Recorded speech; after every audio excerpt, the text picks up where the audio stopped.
वर्धमान स्वामी के शासन में हमसे विराजते और उनकी यह पावन पीयूष देशना हम सभी के लिए परम उपकारी। अनादिकाल से हमारी इस आत्मा में जो जन्म, जरा और मृत्यु रूपी रोग लगे, उन रोगों का उपशमन करने वाली कोई परम औषधि है तो वह एकमात्र यह जनवाणी। भव्यात्मा, मनुष्य पर्याय के इस जीवन में अनेक प्रकार के दिन देखने के लिए मिलते। माँ, कभी अच्छे दिन भी होते हैं तो कभी जीवन में बुरे दिन भी आते। उन अच्छे और बुरे दिनों में जो व्यक्ति अपने आप को संभालने का प्रयास करता है, अपने इस मनुष्य पर्याय के जीवन को उत्कृष्ट तरीके से जीने का प्रयास करता है, वो ही मनुष्य, वो ही इंसान एक अपने स्वयं के जीवन में सुख और शांति का वेदन करता है। क्योंकि ये सत्य है, जहाँ रात होती है वहाँ दिन भी होगा, और दिन होता है तो उसके बाद रात भी होगी। अच्छे दिन हैं तो बुरे दिन भी आएंगे, और बुरे दिन आते हैं तो अच्छे दिन भी आएंगे। ये जिसकी सोच होती है, ये सत्य जो जानता है, वो अपने जीवन में बहुत और बहुत कुछ कर सकता है। पर बुरे दिनों में, दुख के दिनों में जो बिखर जाता है, वह कभी भी किसी भी प्रकार से अपने आने वाले समय में अपने आप को निखार लाने का पुरुषार्थ ही नहीं कर सकता। निर्णय मेरे जीवन का मेरे पास स्वयं होना चाहिए कि उन दुख के दिनों में, बुरे दिनों में, कष्ट के दिनों में मुझे निखरना है कि बिखरना है। दो ही ऑप्शन मेरे पास है। जो उन कष्टों को, दुखों को अपने ही किए हुए कर्मों का फल मानता है, वह अपने आप को संभालते हुए, अपने जीवन को संभालते हुए अपने जीवन को निखार लेता है। और जो हताश होकर, उदास होकर रोने के लिए उन दुख के दिनों में बैठ जाता है, वह बिखर कर अपने आप को और अपने जीवन को समाप्त करता है। आप सभी क्या चाहते हैं? अपने जीवन को निखारना चाहते हो कि अपने आप को बिखरना देखना चाहते? निर्णय स्वाधीन है। निर्णय स्वाधीन है। संसार का कोई ऐसा जीव नहीं है, संसार का कोई ऐसा जीव नहीं है जो अपने जीवन में सुख दुख, अच्छे बुरों को नहीं देखता। पर ये सब कुछ होने पर भी दुख के दिनों में, सुख के दिनों में, अच्छे बुरे दिनों में अपने आप को, अपने जीवन में अपने आप को संभाल कर रखना, ये बहुत बड़ी कसौटी और बहुत बड़ी चुनौती होती। और विरले विरले ही पुण्यात्मा होते हैं जो उन चुनौतियों का सामना करते हुए अपने जीवन को निखारने का प्रयास करते। आप नहीं चाहते? आप नहीं चाहते कि आपके जीवन में भी निखार आ जाए? चाहते तो बहुत सारे हैं, चाहते तो बहुत सारे हैं, पर क्या मात्र चाहने से काम होगा? नहीं होगा।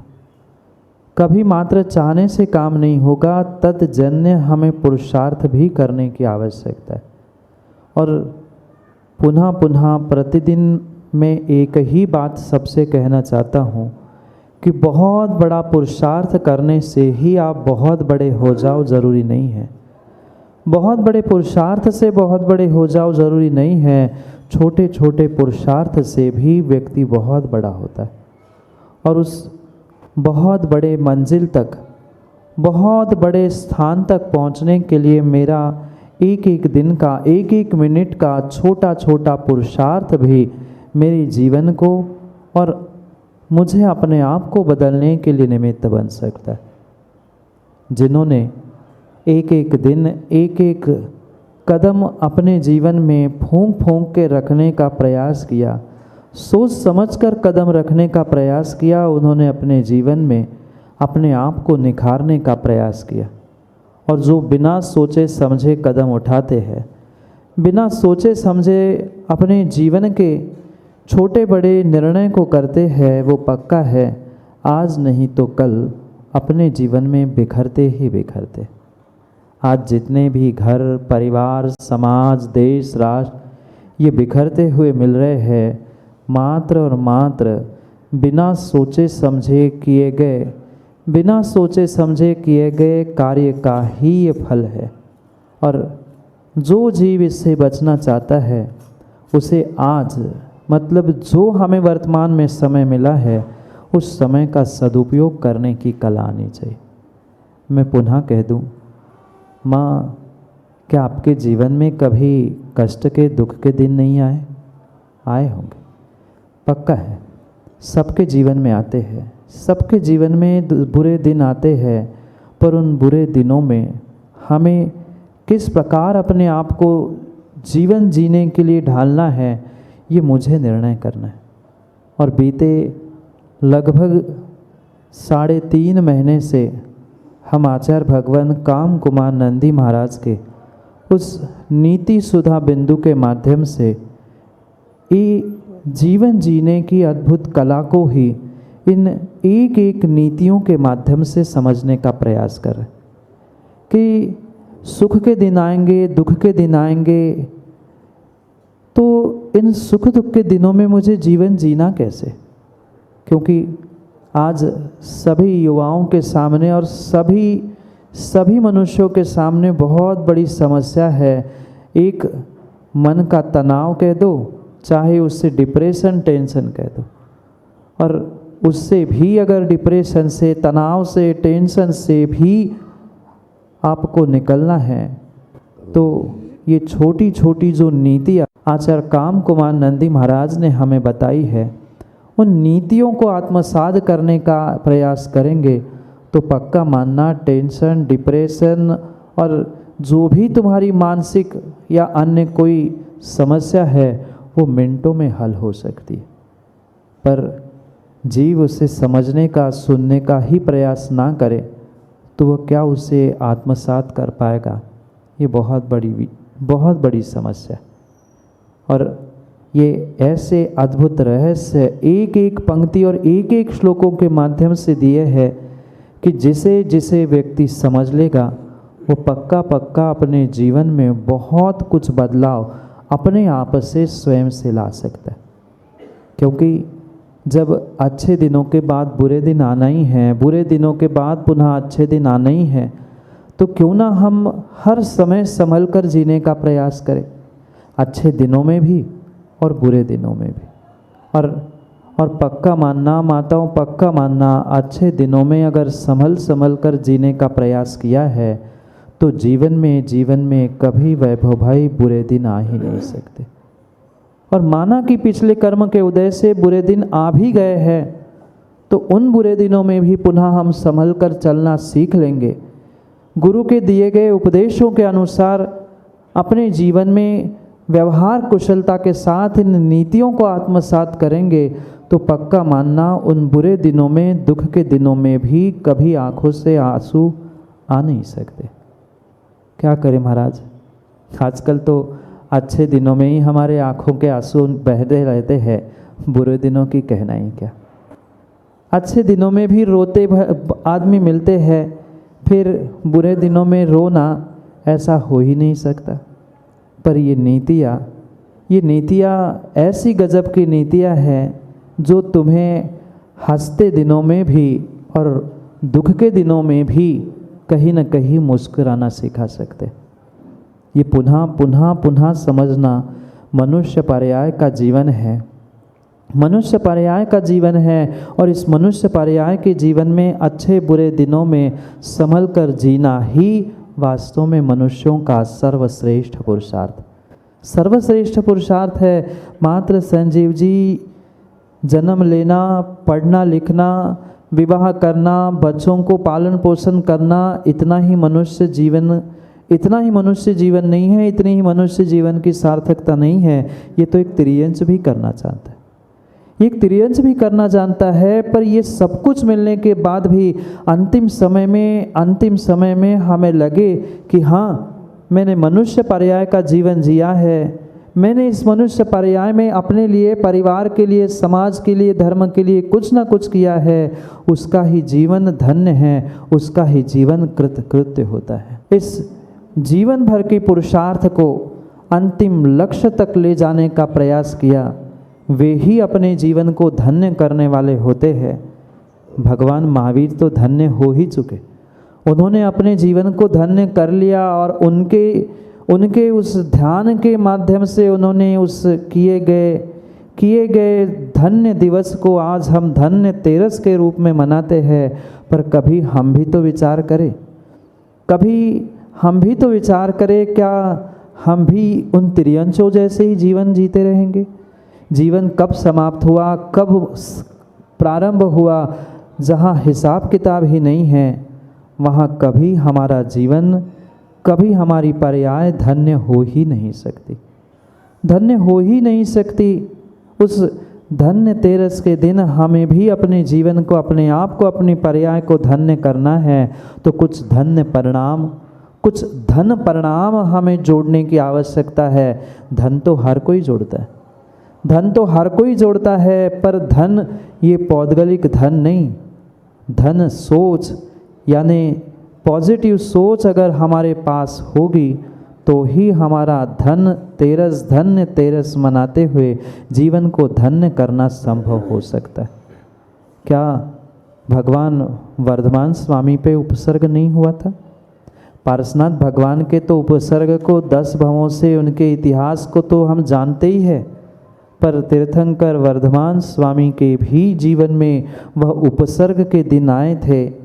पर उपसर्ग कष्ट के दिनों में भी वे अपने आप को संभालते हुए वे निखर गए, वे भगवान बन गए। दूसरा कोई होता तो शायद बिखर जाता और जीवन समाप्त करके अपने आप को भी समाप्त कर देता। क्यों ना हम उन तीर्थंकर भगवान महावीर स्वामी की, जिनकी हम जय बोलते हैं, उनके जैसा कुछ ना कुछ अंश अपने भीतर भी धारण करने का प्रयास करें। और ये तभी संभव है जब हम अपने जीवन में धर्म की शरण को प्राप्त करते हुए, धर्म क्रियाओं के साथ साथ जब विकट समस्या सामने हो जाए तो धर्म के अलावा अन्य किसी को साथी ना मानकर सच्चे देव शास्त्र गुरु को ही साथी बनाकर अपने आत्मा का हित करने का प्रयास करें। माना कि सुभाष जी, आपके महल में, आपके घर में, माना कि भगवान ना करे कुछ ऐसी आपत्ति आ जाए, पर किसी के भी घर में माना कि अचानक आग लग जाए, तो सबसे पहले व्यक्ति प्रदीप जी किसकी रक्षा करेगा? धन दौलत की, रुपयों की, कि बोलो किसकी करेगा? व्यक्ति यही कहेगा, जान पाए तो जान बची तो लाखों पाए, जान बची तो लाखों पाए। लाखों करोड़ों अरबों का धन घरे ही रखा हो, कीमती से कीमती हीरे जवाहरात भी क्यों ना रखे हो, पर व्यक्ति पहले प्रयास करता है मेरे प्राण बच जाए, मेरे प्राण बच जाए, मेरे प्राण बच जाए, और फिर कोई गुंजाइश मिल जाए, और फिर कोई गुंजाइश मिल जाए, तो उसमें भी घर में रखा हुआ सबसे कीमती एक हीरा भी उठा कर ले आओ तो भी अगला जीवन कट जाएगा। ये जो सोच जीवन की है, यही सोच हमारे लिए अपने धर्म की क्रियाओं के साथ भी अपने जीवन के उन सुख दुख के दिनों में भी प्राप्त करने की आवश्यकता है। मैं पुनः पुनः विशाल भाई कह रहा हूँ, चौथी बार कह रहा हूँ कि जीवन में सुख दुख के दिन आएंगे, पक्का है आएंगे। अगर अच्छे से जीना हमने सुख के दिनों में सीखा है तो दुख के दिन कम आएंगे, पर आएंगे ज़रूर। फिर जब दुख के दिन आएंगे, कष्ट के दिन आएंगे, तो क्यों ना हम कुछ बेशकीमती ऐसी वस्तु की रक्षा करें जो मुझे इस भव में भी और अगले भव में भी साथ दे। ये धर्म ही एक ऐसा साथी और धर्म ही एक ऐसा सच्चा साथी है जो हमें विकट समय में, कष्ट के दिनों में, इस भव में और अगले भव में भी साथ देने की संभावना है। क्योंकि जिसने सच्चे देव शास्त्र गुरु की चरण निश्रा को प्राप्त करते हुए अपने आत्मा को, अपने आप को, अपने जीवन को समझने का प्रयास किया है, विश्वास मानना वो ही जीवन का रत्न, जीवन की बेशकीमती जो निधि है, सामान्य जीवन की नहीं, मनुष्य जीवन की अगर बेशकीमती कोई निधि है तो धर्म के आलंबन से ज्ञानियों जीवन में उस समाधि मरण को प्राप्त कर लेना। कुछ नहीं हो पाए, बहुत अच्छी बात तो यही है कि हम उस अपने मिले हुए साधनों का, धन दौलत संपत्ति का सदुपयोग करते हुए धर्म मार्ग में, धर्म क्रियाओं में संलग्न होने का जीवन भर पुरुषार्थ करें और माना कि किन्हीं कारणों से हाथ में धन भी ना बचे, माँ 2 समय का भोजन और समय का भोजन भी नहीं मिल रहा है, पानी पीकर सच्चे देव शास्त्र गुरु की आराधना। और मैं तो कहता हूँ पानी पीने के लिए पानी भी नसीब ना हो, पानी पीने के लिए पानी भी पीना नसीब ना हो, क्योंकि बुरे दिन कब, कहाँ, कैसे, किस तरह आ जाए कोई भरोसा नहीं है। पानी पीने के लिए पानी देने वाला भी कोई ना हो, क्योंकि पक्का मानना अच्छे दिनों में विनय भाई हर कोई साथ देता है। अच्छे दिनों में तो हर कोई साथ देता है, पर बुरे दिनों में बोलो ना, कौन कौन साथ देता है? माँ घर का कोई, परिवार का कोई साथ नहीं देता। दुख के दिनों में, कष्ट के दिनों में, बुरे दिनों में अपना भी साथ छोड़कर चला जाता है। और ऐसे बुरे दिन के समय में भले ही पी के जैन साहब पानी पीना भी तुम्हारे लिए, कुएं का पानी पिलाने वाला भी कोई ना मिल जाए, सच्चे देव शास्त्र गुरु को याद करते हुए, मात्र नमोकार पढ़ते हुए उस अंतिम श्वासों में समाधि संलेखना की भावना के साथ अपने जीवन को भी समाप्त कर लो, तो भी तुम्हारा इस पर्याय का और आने वाले पर्याय का प्रत्येक क्षण पावन और पवित्र हो सकता है। मैं नहीं, यहाँ आज आचार्य काम कुमार नंदी आचार्य महाराज हमें जीवन की समाप्ति की ही बात कह रहे। क्या करो जागे जी, समय की समाप्ति की घोषणा हो चुकी है। संयोजक जी ने तो आगे की भी घोषणाएं कर ही दी है, अब क्या कर सकते। समाप्ति तो जीवन की और संयोग की वियोग के रूप में तो होना स्वाभाविक है। फिर ऐसे कठिन दिनों में जब कोई मेरा साथी नहीं है, कोई मुझे साथ नहीं दे रहा है, तो उन दिनों में एकमात्र मेरे आत्मा का मित्र जो मुझे इस पर्याय, आने वाली कई पर्यायों तक साथ देने वाला है, वह मात्र और मात्र धर्म है। और उस धर्म को ही सच्चा मित्र बनाकर जो अंतिम श्वासों में समाधि मरण को प्राप्त करता है, वही अपने इस लोक और परलोक को, यानी वर्तमान को और भविष्य को बदलने की कुछ गुंजाइश रखता है।